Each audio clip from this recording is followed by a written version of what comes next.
हमारी रहस्यमयी lady commander ATS की कार्रवाई में दिखा बड़ा किरदार। पाकिस्तान कनेक्शन का हुआ खुलासा, कैसे टूटी पूरी साजिश जानिए। मेरठ से महाराष्ट्र तक फैले नेटवर्क में महिला कड़ी की एंट्री। सोशल मीडिया से मिल रहे थे निर्देश, डिजिटल फंडिंग का खेल। एटीएस ने कैसे किया पर्दाफाश, सब पता लगा। कहते हैं कि खतरा हमेशा शोर मचाकर नहीं आता, कई बार वो खामोशी से हमारे आसपास ही पनपता रहता है और जब सामने आता है तो हर किसी को चौंका देता है। उत्तर प्रदेश में सामने आया ये मामला भी कुछ ऐसा ही है, जहां एक साधारण दिखने वाला नेटवर्क दरअसल गंभीर साजिश की तरफ बढ़ रहा था।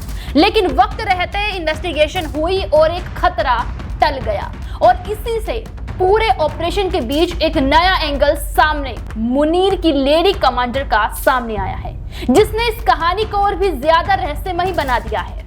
दरअसल यूपी एटीएस को इनपुट मिला था कि कुछ लोग संदिग्ध गतिविधियों में शामिल हैं और बाहर बैठे कुछ लोगों से संपर्क में हैं।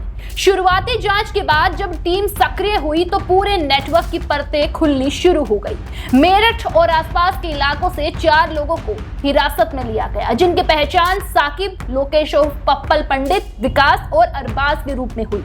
लेकिन जांच के दौरान कुछ डिजिटल सुराग ऐसे भी मिले जिसने एक महिला प्रोफाइल की भूमिका पर शक खड़ा कर दिया। जांच में सामने आया कि ये लोग देश के अहम स्थानों की जानकारी जुटाकर आगे भेज रहे थे। उनका मकसद अव्यवस्था फैलाने और लोगों में डर का माहौल बनाना था। खास बात ये रही कि ये काम किसी पारंपरिक तरीके से नहीं बल्कि डिजिटल माध्यमों के जरिए किया जा रहा था।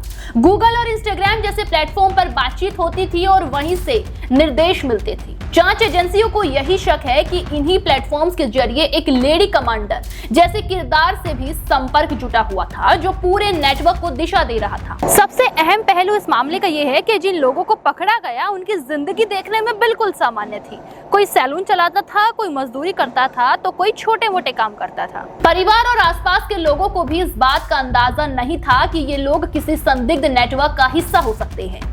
लेकिन अब जब जांच में महिला कनेक्शन की बात सामने आ रही है तो ये नेटवर्क और भी ज्यादा जटिल नजर आने लगा है।